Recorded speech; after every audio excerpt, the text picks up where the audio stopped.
हाथ सब उठाया, उनको दिया, लड़की था लड़का था। मेरा भी आदमी है, कहीं घर कैसे जाएंगे सर? ऐसा कुछ नहीं हुआ।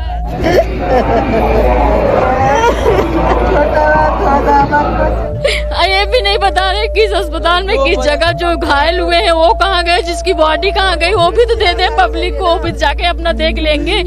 ललित जहाँ हो तहाँ से नहीं आ जाओ ललित की अम्मा। हम लोग भटक रहे हैं, किस उम्मीद से क्या बोलेंगे मम्मी से अपना।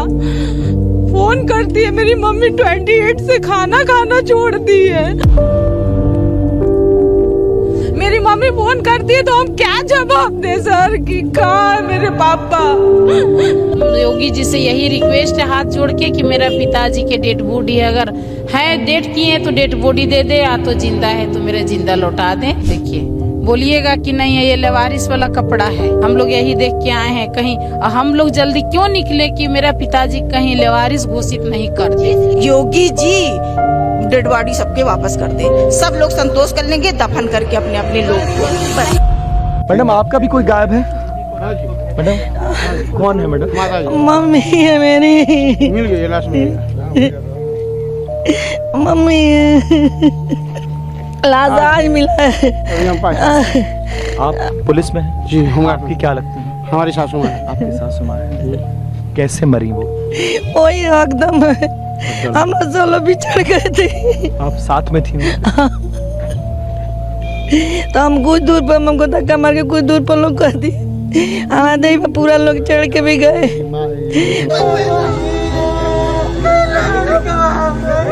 पता नहीं चल रहा कहाँ रखे हैं बॉडी, पता नहीं चल रहा। मम्मी हमारी चली गई, इन लोगों ने कोई एक बार भी सुरक्षा नहीं। बिकी हुई चप्पलें, अपनों को तलाशते बेबस लोग, रोती हुई औरतें, किसी का पूरा परिवार उजड़ गया।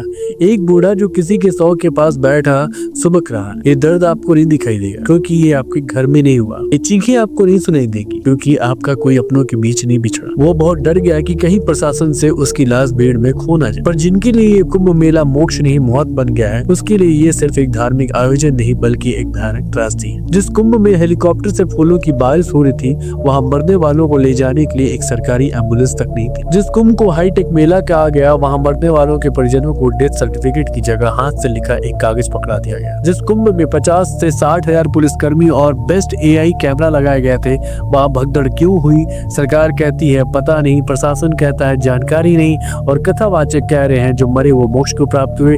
पर सच ये है कि ये सिर्फ मोक्ष नहीं, ये मौतों का एक संगठित तंत्र है। 45 करोड़ लोग, 100 करोड़ की व्यवस्था, 50 से 60 हजार पुलिसकर्मी, AI कैमरा, सब कुछ हाईटेक, सब कुछ भव्य। पर जब भगदड़ मची तब क्या हुआ? 29 जनवरी को कुंभ में भगदड़ हुई जिसमें आधिकारिक आंकड़ों के अनुसार 30 लोगों की मौत हो। पर जो आंखों देखा हाल है वो बताता है कि मरने वालों की संख्या इससे कहीं ज्यादा। घायल, लापता और रोते बिलखते परिवारों की कोई गिनती नहीं कर रहा है क्योंकि यहाँ सिर्फ भीड़ गिरी जाती है, लाशें नहीं। कुंभ में कई लोग मरे हैं, किसी का पता नहीं, किसी का बच्चा गुम हो गया, किसी की माँ अब इस दुनिया में नहीं रही। पर कथावाचकों का कहना है जो मरे वो मोक्ष को प्राप्त हुए। अगर मरना ही मोक्ष है तो फिर ये संत खुद इतने बड़े बड़े आश्रम में क्यों रहते हैं? ये वही कथावाचक और संत है जो लोगों की आस्था की चादर में लपेटकर सच्चाई छुपाने की कोशिश कर रहे हैं। इन्हीं संतों और कथावाचकों के लिए VIP स्नान की व्यवस्था होती है। इनके लिए गंगा किनारे 5 स्टार सुविधाएं होती है। पर आम जनता भीड़ में धक्के खाती है, रेलिंग के नीचे दब जाती है, और जब मरती है तो सरकार कहती है भगदड़ कैसे हुई, हमें तो पता ही नहीं। कुंभ के दौरान पल पल की रिपोर्टिंग हो रही थी। AI कैमरा गिन रहे थे कि कितने लोग गंगा में डुबकी लगा चुके हैं। ड्रोन से VIP मूवमेंट पर नजर रखी जा रही थी। तो फिर जब भगदड़ मची तब सरकार को मरने वालों की गिनती करने में 17 घंटे क्यों लगे? क्या इसलिए कि मरने वाले आम लोग थे? कोई नेता नहीं, कोई कथावाचक नहीं, कोई संत नहीं, कोई बड़ा उद्योगपति नहीं, बस वो आम जनता थी जो हमेशा की तरह भीड़ में कुचल कर मर जाती है और सिस्टम के फाइलों में सिर्फ एक आंकड़ा बन जाता है। महाकुंभ में VIP के लिए अलग स्नान घाट बनाए गए थे, उनके लिए एक विशेष सुरक्षा थी, अलग से प्रवेश द्वार।